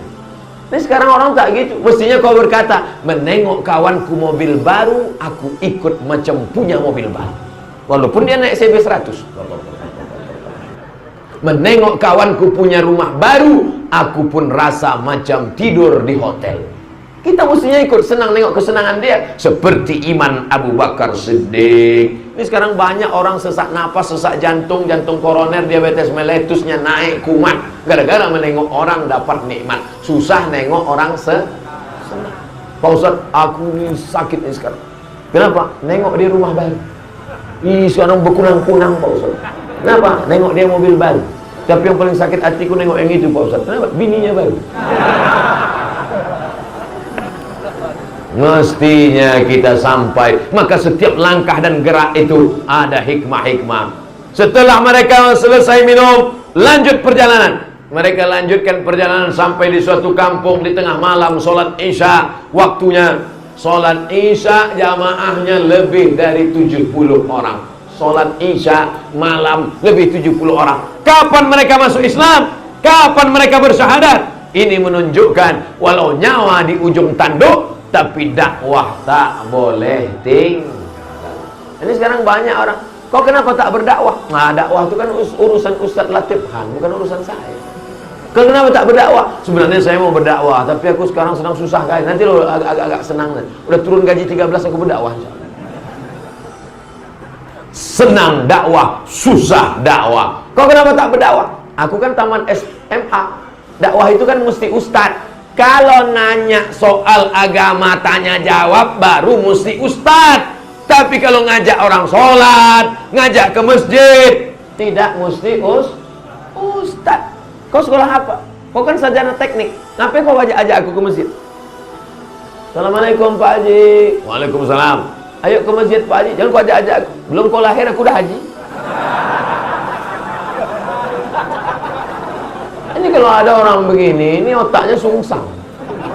Tak betul pemahamannya. Ngajak ke masjid gak mesti ustad, ngajak orang silaturahim gak mesti LCMA, kecuali kalau tanya jawab. Fas'alu ahla dzikri, tanya orang yang paham. Tapi kalau masalah memakmurkan rumah Allah, menutup aurat, kau kenapa belum pakai jilbab? Pakailah jilbab. Alah, kau baru dengar MP3 3 kali dah mau ceramah pula. Ini harus pemahaman diluruskan. Ada orang-orang yang bukan ustadz, bukan dokter, bukan profesor, bukan tamat dari Ummul Qura Makkah, bukan tamat dari Jamiah Islamiyah Madinah, tapi dia lebih dulu masuk surga daripada kita. Kenapa? Karena dia berdakwah, mengajak orang dari jalan setan ke jalan Allah. Dia berdakwah di dalam klub-klub malam, berdakwah di terminal, berdakwah di gang-gang sempit. Abdul Somad tidak berdakwah. Abdul Somad hanya menyampaikan ayat-ayat Allah di dalam masjid, di tempat yang sudah orang baik-baik semua. Makanya saya cemburu melihat mereka. Mereka nanti jauh lebih dulu masuk surga. Mudah-mudahan mereka ini pula yang memberikan kita syafaat di akhirat nanti. Jangan sepelekan penampilan mereka, jangan sepelekan pendidikan mereka, karena Allah melihat hatinya yang bersih. Dia selamat dari riya. Abdul Somad itu kan ceramah, followernya banyak, itu banyak. Dia masih nengok like, dia masih subscribe, like and share. Tapi ada orang yang tak peduli kepada itu. Dia mengajak dari pintu ke pintu. Tukang-tukang yang sedang bekerja, orang yang sedang berada di jalan, diajaknya ke rumah Allah. Ini ada pada saat hijrah Nabi Muhammad sallallahu alaihi wasallam. Malam itu genting, nyawa terancam, sempat berdakwah, ngajak orang masuk Islam, ajarkan salat, langsung salat Isya berjamaah, langsung praktek, bukan teori. Ini sekarang banyak orang teori salat. Salat menurut bahasa, salat menurut istilah, salat dalam kitab ini, salat ini, salat ini. Kau pernah salat? Enggak. Lalu kemudian mereka lanjutkan perjalanan. Berangkat hari Ahad malam Senin, malam Selasa, malam Rabu, malam Kamis, malam Jumat, malam Sabtu, malam Ahad, malam Senin. Hari Senin sampai 8 hari 8 malam sampai di kota Al-Madinah Al-Munawwarah. Itulah yang kita kenal dengan Tala'al badru alaina min saniyatil wada' wajaba syukru alaina mada'a lillahi da ayyuhal mab'utsu fina ji'ta bil amril muta' ji'ta syarraftal madina marhaban ya khairada. Sampailah Nabi ke tempat namanya Taif. Di Taif ini 4 malam. Malam Selasa, malam Rabu, malam Kamis, malam Jumat, 4 malam di Taif. Berdiri satu masjid bernama Masjid Taif pula. Makanya kalau Ustaz itu salah kasih tahu. Kan diam-diam aja, lantaklah sih mau Taif apa, mungkin cepat selesai. Sampailah Nabi ke suatu tempat namanya Quba. Di Quba ini berdirilah satu masjid namanya Masjid Quba. Siapa yang sholat di Masjid Quba 2 rakaat sama dengan mendapatkan pahala umrah. Mudah-mudahan anak-anak muda ini semuanya sampai ke Masjid Quba. Yang tua-tua tak usah doakan lagi, udah banyak yang sampai. Udah tua tak juga mau berangkat, mati aja dah. Duit banyak, kenapa tak mau berangkat? Umrah. Al-umratu ilal umrati kafaratul lima bainahuma. Oh, Ustaz Somad, jadi kalau kita sholat sunat di Masjid Quba itu dapat pahala umrah ya? Aku kemarin umrah nggak sempat sholat di situ Pak Ustaz. Kenapa? Asik berfoto. Saudara-saudara, kita sedang berada di Masjid Quba ini sekarang. Tak sempat sholat sunat. Mudah-mudahan yang belum sempat sholat sunat nanti umrah bulan Januari insyaallah bersama Ustaz Abdul Somad. Nah, masuk iklan 1 selesai. Apa pelajaran dari sini? Di mana kakimu memijak tanah, disitulah engkau membangun masjid. Saya sampai di Kuala Lumpur, ceramah, Ustaz Somad, besok kita tak ada ceramah, kita jalan-jalan. Kita jalan-jalan kemana Pak Cik? Ke Masjid India. Di Kuala Lumpur ada Masjid India. Di Medan ada Masjid India. Dipukul ombak, dihempas gelombang, mereka datang dari daratan Gujarat, sampai kemari. Makanya pakai kain sarung itu adalah tradisi masyarakat India, pakai kain sarung. Kalau di Mesir jangan kalau pakai kain sarung. Maroko orang tak ada pakai kain sarung. Di Mesir makanya kain sarung. Dulu saya kecil masih ingat emak kami, datuk kami, nenek kami, ini ada kain madras. Rupanya madras itu nama kota di India.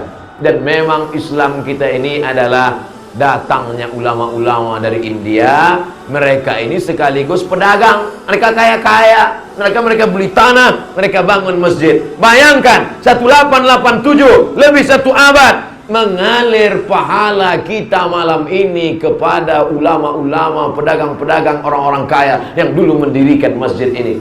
Apa pelajaran yang kita ambil dari sini? Anak-anak muda yang hadir malam ini mestilah jadi saudagar-saudagar kaya, entrepreneur di masa akan datang. Yang datang malam ini ikut tausiah di Masjid Jami ini, yang terkenal dengan Masjid India di Medan ini, maka dalam hati mesti kau tanamkan, saya sebelum mati mesti mendirikan satu masjid seperti Masjid Jami, Masjid India ini. Amin. Ini kadang anak muda nih pendek aja cita-citanya. Kau dari mana? Fakultas Pertanian Pak Ustaz. Nanti kalau udah tamat, oh jadi apa? Jadi PNS. PNS golongan 3D, gaji 2,5 juta. Tambah tunjangan, uang sipak, uang tinjang, uang sikut, uang sundul. Anggaplah 2 kali lipat, 5 juta. Binimu mau pakai emas, gelang, rantai, semuanya kredit. Mobil kredit, rumah kredit, semua kredit. Sampai motor tuh bunyi klakson kredit. Tapi mereka dulu datang kemari adalah pedagang-pedagang, saudagar-saudagar, entrepreneur. Akhirnya mereka membangun masjid sehingga mengalir pahalanya. Maka kembangkan. Kau jurusan apa? Fakultas Pertanian. Tanam sawit sejauh mata memandang. Belum sama, itu ada sawit, itu ada karet, itu ada sawit, itu ada tebu, itu ada. Punya siapa? Tak tahu punya siapa. Harus punya kita. Indonesia tanah air beta. Indonesia di masjid tak boleh nyanyi.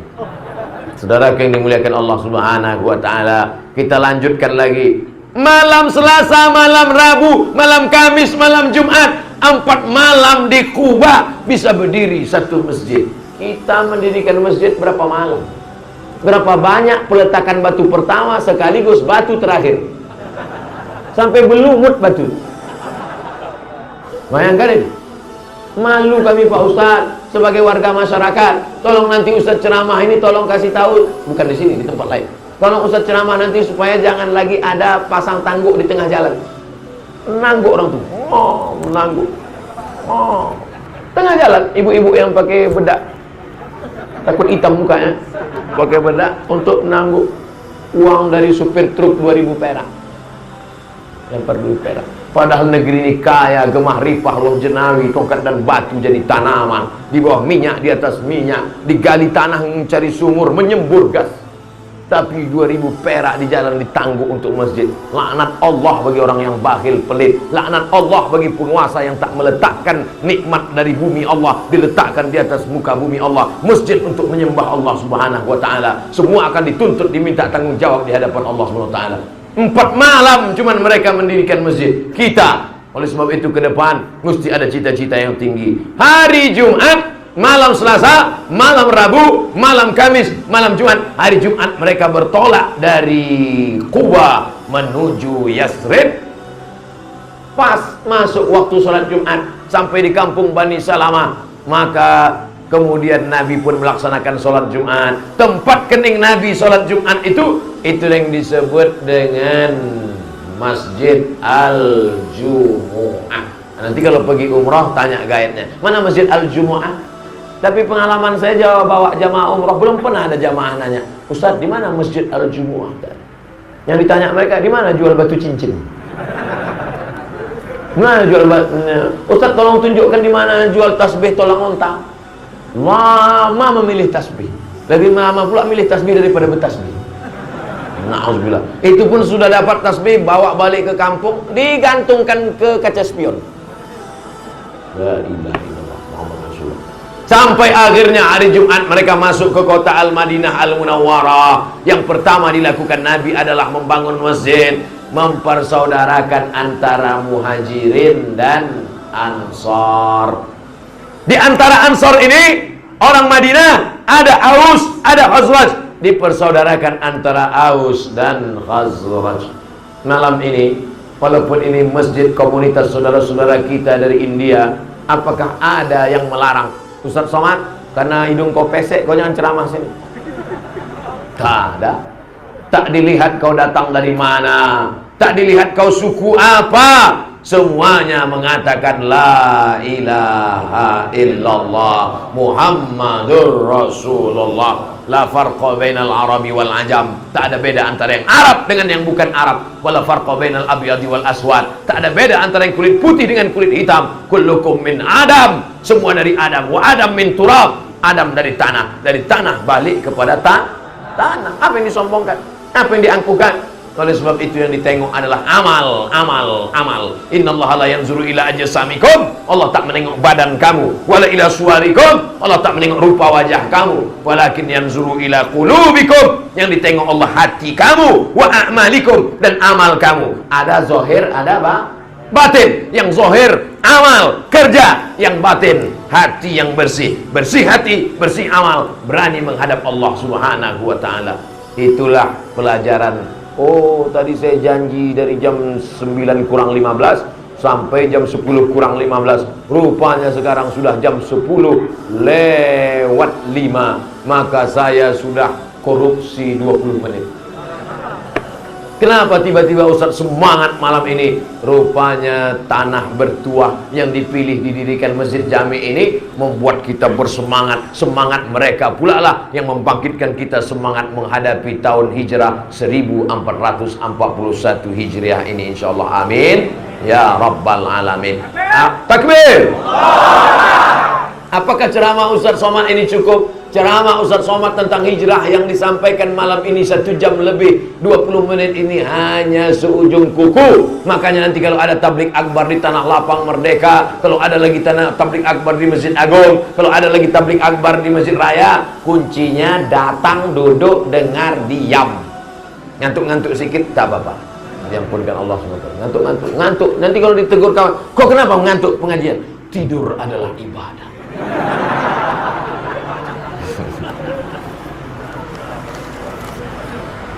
Ustaz, Masjid Jami ini kebetulan berada di komunitas India Muslim. Bagaimana sejarah keberadaan masjid dan peran warga Muslim India?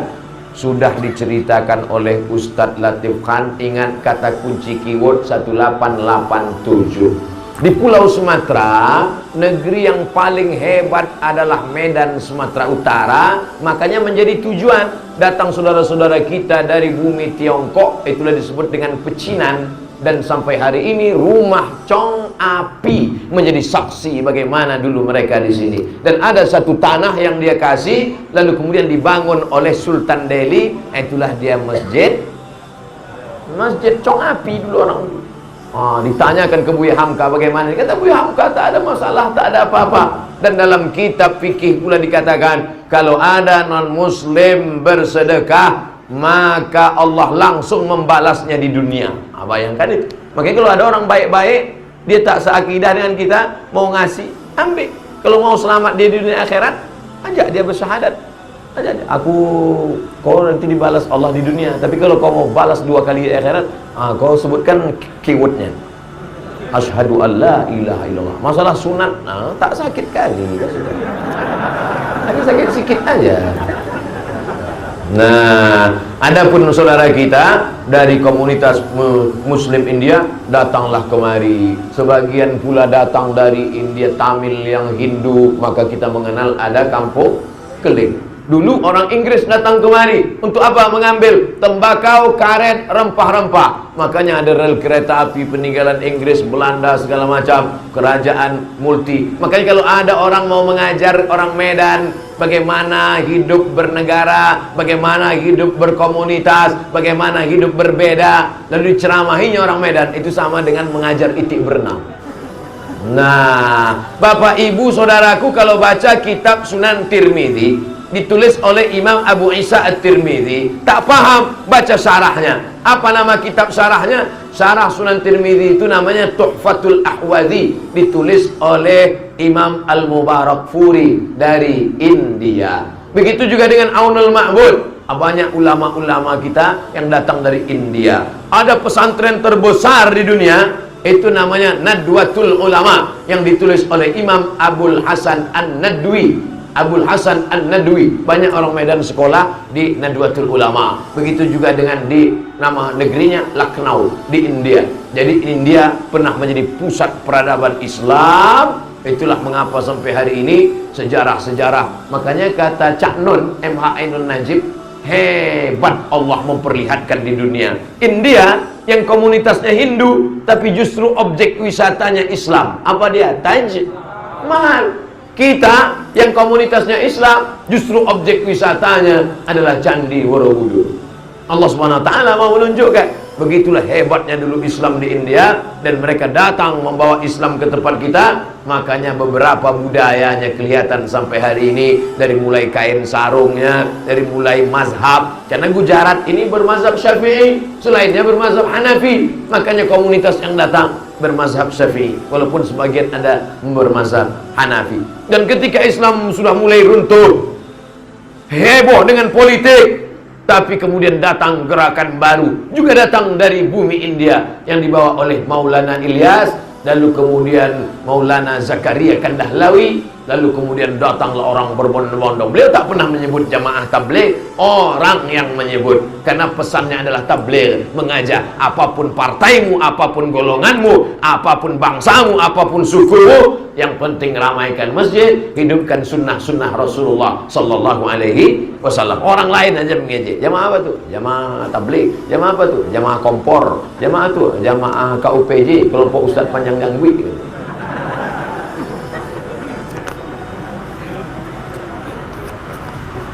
Ustaz, saya pengen menikah, tapi istri tak mengasih. Oh, maksudnya yang kedua kali. Jadi gimana tuh Pak Ustaz? Rayu-rayu lah dia.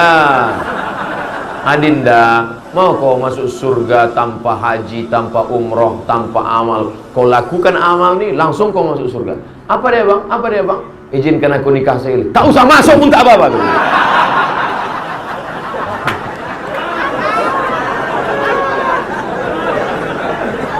Itu dia tadi bukan nanya, dia mancing-mancing aja.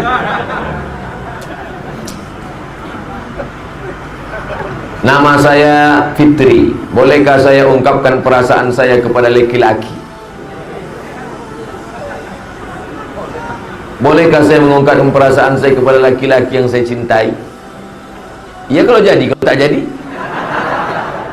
tidak ada hubungan laki-laki dan perempuan.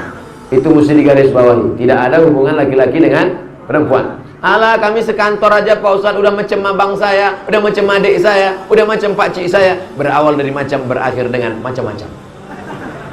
Jadi kalau kalian suka pada perempuan, bukan kalian langsung ngomong sama dia, tapi kalian cari walinya. Begitu juga dengan kalian wahai perempuan, bukan kau langsung ngomong ke laki-laki itu, tapi ada wali. Wali itulah nanti ngomong.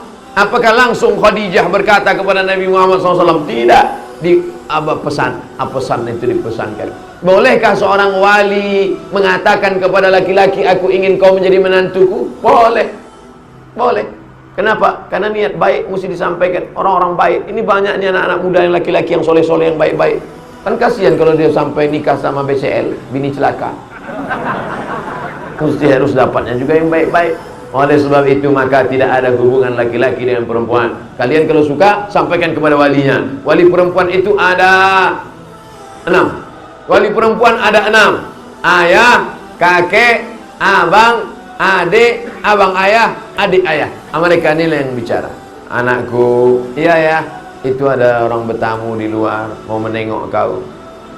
Kalau dia setuju, diam. Karena dalam hadis dikatakan suku alamatur ridha, as-sukun alamatur ridha. Diamnya anak gadis itu tanda dia suka. Itu ada anak mau nikah sama diam, itu tanda suka. Anak gadis zaman dulu. Zaman sekarang mau jawab iya aja atau iya banget ya. Nah, juga wali tadi. Nampaknya anak gadisnya itu selalu menengok video qori ada dari Medan. A'udzubillahi minasyaitonirrajim. Bismillahirrahmanirrahim. Tengoknya, oh nampaknya anakku ini suka sama qori ini. Didatanginya qori itu. Nah, besok kau datang ke rumahku ya. Kebetulan aku ada anak gadis, kau tengok dulu. Kalau kau suka kita lanjutkan. Tapi kalau kau tak suka jangan kau ceritakan orang lain. Kau pancung kepala kau nanti. Yalah pak, yalah pak. Datanglah anak lajang tadi, tapi anak gadis itu tak tahu, karena nanti bisa menimbulkan fitnah. Datang anak lajang itu, suruh anak gadis itu membawa air. Dibawakannya lah air. Pas dia bawa air itu kau tengoklah.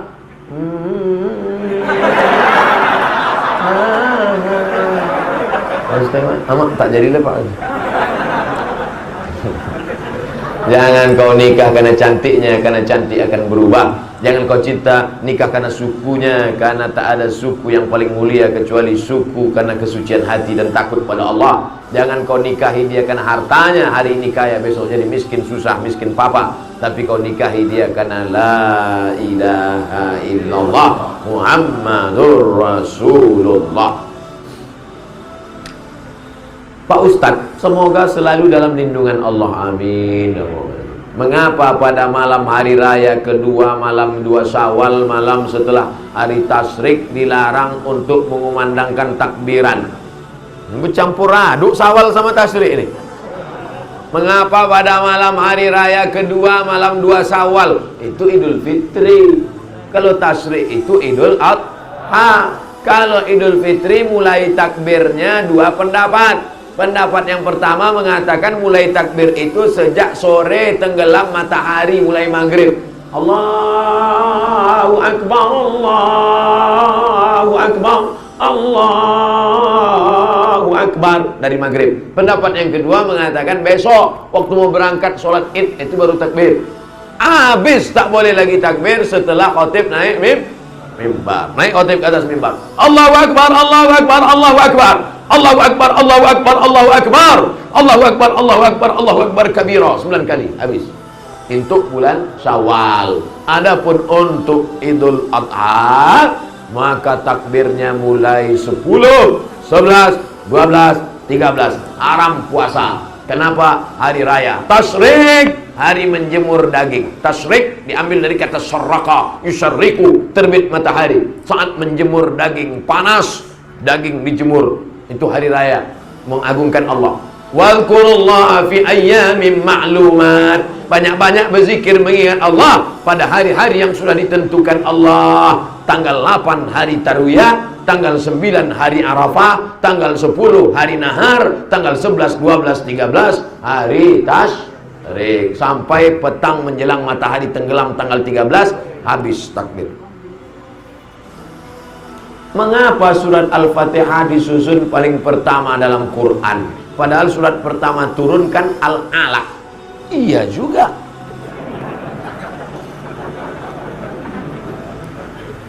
Di Medan ini kita kalau tanya jawab cerdas-cerdas pertanyaannya. Nampak betul orang Medan ini hebat-hebat ilmunya. Tempat lain tanya, Ustadz, kenapa Nabi Adam sama Hawa itu nikahnya siapa pak kuahnya? Awak pun bingung jawab. Kalau ini kan ilmiah dia. Turunlah wahyu pertama kali ketika Nabi sedang berada di Jabal Nur di Gua Hira. Iqra bismi rabbikal ladzi khalaq, khalaqal insana min 'alaqin. Iqra wa rabbukal akramul ladzi 'allama bil qalam, 'allamal insana ma lam ya'lam. Nabi pun menggigil kedinginan, turun ke bawah sampai di bawah, lalu kemudian dia minta kedinginan, diselimuti oleh Khadijah. Ketika sedang diselimuti turun ayat, ya ayyuhal muddatsir, hai orang berselimut, bangun, fa'anzir, beri peringatan.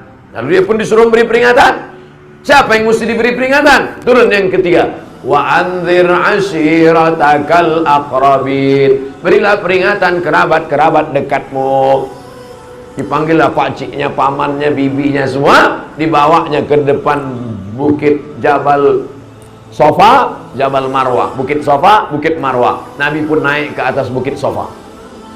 Sampai di atas bukit Safa, Nabi berkata kepada orang Makkah, "Hai penduduk Makkah, kalau ku katakan di belakang Jabal Abi Quwais ini ada kafir musyrik yang mau menyerang kita, apakah kalian percaya?" "Sadaqnaka, kami percaya ya Rasulullah." "Kalau ku katakan di belakang ini ada musuh mau menghancurkan Makkah, apa kalian percaya?" "Kami percaya ya Rasulullah." "Kalau ku katakan aku sudah dapat wahyu dari Jibril, aku nabi, kalian percaya?" Datang Abu Lahab, "Tabban laka ya Muhammad, celaka kau Muhammad." Turun ayat, "Tabbat yada abi lahabi wa tabba, ma aghna anhu maluhu wa ma kasaba, sayasla naran dzata lahab wa imra'atuhu hammalatal hatab." Jadi kalau begitu susunan Al-Quran, yang pertama Iqra, yang kedua ya ayyuhal mudaththir, yang ketiga wa anzir asyiratakal aqrabin, yang keempat Tabbat yada abi lahabi wa tab. Pas kita buka Quran sekarang di Medan, yang pertama Al-Fatihah, yang kedua Alif Lam Mim. Jadi Quran mana Quran Medan ini? Quran yang ada di Lauhil Mahfuz, fi Lauhil Mahfuz, yang ada di Lauhil Mahfuz itu susunannya pas macam susunan yang ada di Medan. Al-Fatihah, Al-Baqarah, Ali Imran, An-Nisa, Al-Maidah, susunannya pas. Lalu kemudian turun ke tempat transit namanya Baitul Izzah. Turun di tempat Baitul Izzah, berhenti dia di Baitul Izzah. Lalu dari Baitul Izzah turun ke Nabi. Itulah yang menurut susunan secara historikal, secara sejarah tadi. Datang Jibril membawa Iqra, datang Jibril membawa ya ayyuhal mudaththir, datang Jibril membawa wa asyiratakal aqrabin, datang Jibril membawa tabbat yada. Datang orang bertanya tentang haid, turun ayat haid, yas'alunaka 'anil mahid qul huwa adza. Datang orang bertanya tentang sedekah, yas'alunaka 'anil madza yunfiqun. Bertanya mereka tentang khamar, yas'alunaka 'anil khamri wal maisir. Lalu kemudian menjelang Nabi meninggal dunia, disusun lagi Al-Quran itu persis seperti susunan yang ada di Lauhil Mahfuz. Makanya mukjizat Al-Quran diantaranya adalah mukjizat cara turunnya. Turun acak 22 tahun 2 bulan 22 hari, 22 tahun 2 bulan 22 hari. Susunnya acak kadut kacau balau, tapi bisa disusun ulang sebelum Nabi meninggal persis seperti susunan yang ada di Lauhil Mahfuz. Jelas? Jadi Pak Ustaz, sebelum Nabi meninggal Quran itu sudah tersusun macam yang sekarang? Ya, macam sekarang. Tapi ada di kepala sahabat. Sudah macam ada sekarang. Al-Fatihah, Al-Baqarah, Ali Imran, An-Nisa, Al-Maidah, sampai An-Nas. Tapi tak ada wujudnya zahir. Adanya di kepala mereka. Dalam bentuk apa? Dalam bentuk Quran digital. Main klik-klik aja. Klik Al-Baqarah muncul, klik aja. Tiba-tiba yang di dalam kepalanya klik-klik tadi meninggal gara-gara memerangi nabi palsu. Namanya Musailamah Al-Kadzab. Nama kampungnya Yamamah. Dibuatnya surat palsu. Wal fil wa ma adraka mal fil lahu zailun tawil. Demi gajah, tahukah kamu apa gajah itu? Ekornya panjang. Datang Abu Bakar Siddiq, perang. Maka diperanginya lah si nabi palsu tadi. Meninggal 70 orang penghafal Quran. Datanglah Umar bin Khattab menjumpai Abu Bakar. Wahai Abu Bakar, ya ini Quran nampaknya harus kita bukukan jadi satu buku. Karena Quran yang ada di kepala tadi udah banyak penghafalnya yang meninggal. Apa hikmah dari sini? Bahwa tentara-tentara zaman Abu Bakar itu adalah para penghafal Quran. Makanya anak-anak kita ini mesti hafal Quran. Nanti dia jadi tentara, tentara hafal Quran. Dia jadi polisi, kapolres hafal Quran. Dia jadi kapolri, kapolri hafal Quran. Dia yang akan memperjuangkan Al-Quran. Takbir. Nah, lalu kemudian setelah itu kata Abu Bakar, aku tak mau membukukan Quran karena Nabi tak pernah menyuruh, Nabi tak pernah membuat. Maka kalau tak dibuat Nabi adalah bid'ah, wa kullu bid'atin dhalalah wa kullu dhalalatin finnar. Kata Umar, ini kalau tak kita buat nanti apa penghafal sudah banyak meninggal, ada manfaatnya. Akhirnya Allah membukakan pintu hati Abu Bakar. Lalu disusunlah tim Diambillah Quran-Quran yang tertulis di pelepah korma, di tulang onta, di batu lepes. Akhirnya jadilah satu Quran tertulis, tapi sudah ada di kepala para sahabat, mutawatir. Kalau satu orang gharib, kalau dua orang aziz, kalau tiga orang masyhur. Tapi kalau menghafal banyak orang, hafalannya sama, namanya mutawatir. Besok katanya ada pengajian Ustaz Somad ya? Iya. Jadi tak? Ini udah mutawatir. Nah, itu artinya udah viral.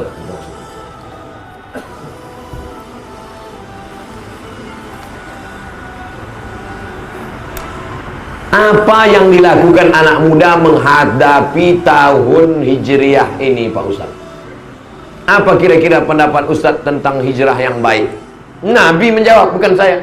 Ayyul hijratu afdal? Apa hijrah yang paling baik ya Rasulullah? Rasul menjawab, man hajaras sayyi'at. Hijrah yang paling baik adalah meninggalkan perbuatan dosa. Yang tahun lalu pacaran, mudah-mudahan tahun ini putus. Amin. Takut, hujan. Yang tahun lalu masih lagi tunangan-tunangan, mudah-mudahan tahun hijrah ini nikah segera. Ibu-ibu, bapak-bapak, ibu-ibu, bapak-bapak, ku sampaikan tak muak, tak bosan, turunkan harga mahar.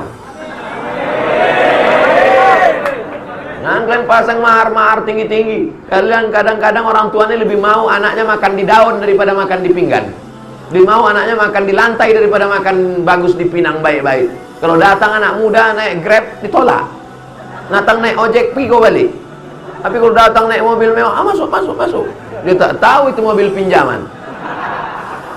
Idza ja'akum man tardawna dinahu, kalau datang anak muda kau suka agamanya, wa khuluquhu, baik akhlaknya, fazawwijuhu, nikahkan dia dengan anakmu. Illa taf'alu, kalau tak kau lakukan, takun fitnatun fil ardi wa fasadun 'arid, akan terjadi kerusakan yang luar biasa. Nih anak muda yang soleh-soleh, yang baik-baik, yang di masjid, yang sudah hijrah, terima dia, daripada kau dapat menantu calon pecandu narkoba, sakau, mabuk, terjun ke sungai, mati.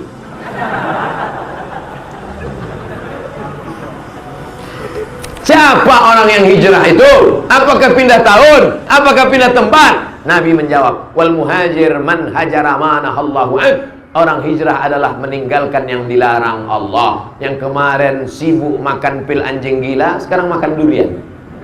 Yang kemarin sibuk pakai sabu-sabu narkoba, sekarang justru sibuk mengajar pengajian-pengajian. Kita doakan nanti di akhir majelis, mudah-mudahan yang belum dapat hidayah dibukakan Allah pintu hidayah.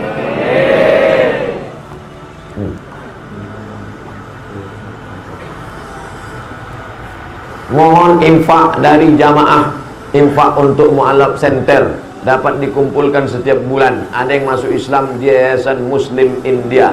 Nomor rekening 21300128883, 21300128883, India Muslim Selatan, Bank Muamalat. Udah aku sampaikan ya Allah. Tak juga orang ini mau ngasih, tengoklah. Yang mau bersedekah, apa kata malaikat? Allahumma ati munfiqan khalafa. Yang mau bersedekah mengirim duit kemari, kasih dia ganti ya Allah. Yang pelit, yang bakhil, didoakan malaikat. Apa kata malaikat? Allahumma ati mumsikan talafa. Yang pelit-pelit binasakan dia. Awas kalian yang tak mau bersedekah. Mana kotak sedekahnya? Kotak sedekahnya kemarin. Awas kalian yang tak ngasih duit.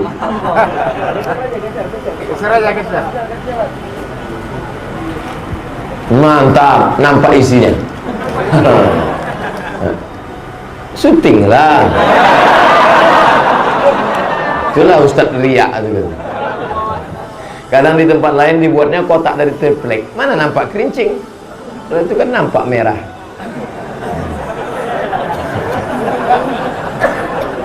Tarkul amal li ajlin nas riya. Tak jadi bersedekah karena takut dipuji orang, riya. Saya tadi sebetulnya takut. Nanti kalau aku masukkan dipuji orang pula nanti. Harus dilawan. Pujilah. Wal amal li ajlin nas syirik. Beramal karena ingin dipuji orang, syirik. Tak jadi bersedekah karena takut dipuji orang, riya. Beramal karena ingin dipuji orang, syirik. Jadi gimana caranya? Masukkan duitmu, luruskan niat. Ya, aku sebetulnya mau ngasih tadi. Kenapa tak jadi? Takut aku dipuji orang.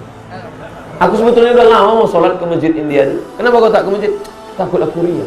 Makanya aku di kamar aja. Kalau gitu nanti lama-lama, aku sebetulnya udah lama mau sembahyang, terus takut aku ditengok orang. Jadi akhirnya aku tak sembahyang. Laksanakan, luruskan niat. Mudah-mudahan kita termasuk orang yang ikhlas. Ustaz, minta tolong doakan teman saya. Nanti namanya saya sebut, takut saya sebut sini dicari orang pulang itu.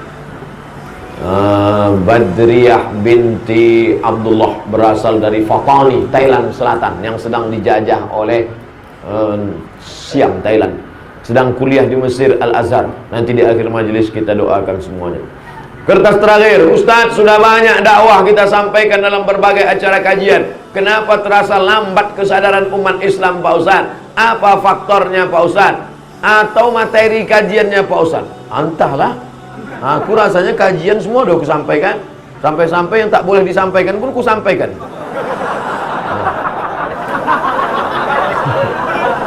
Yang orang takut nyampaikan, ku sampaikan, kena lapor. Udah semua sampaikan dah.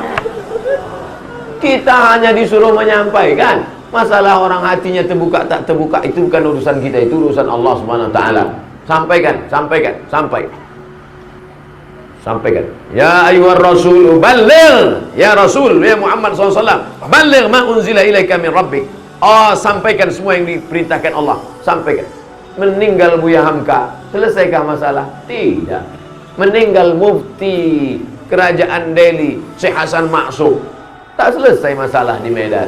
Memang dunia ini sengaja tak diselesaikan supaya ada warisan anak cucu kita di masa akan datang. Allah tak menilai kita. Apakah Allah bertanya kepada komunitas muslim India di Medan yang dulu membangun masjid ini? Allah tak tanya mereka berapa yang sudah kau islamkan, tapi yang ditanya Allah, apa yang sudah kau buat?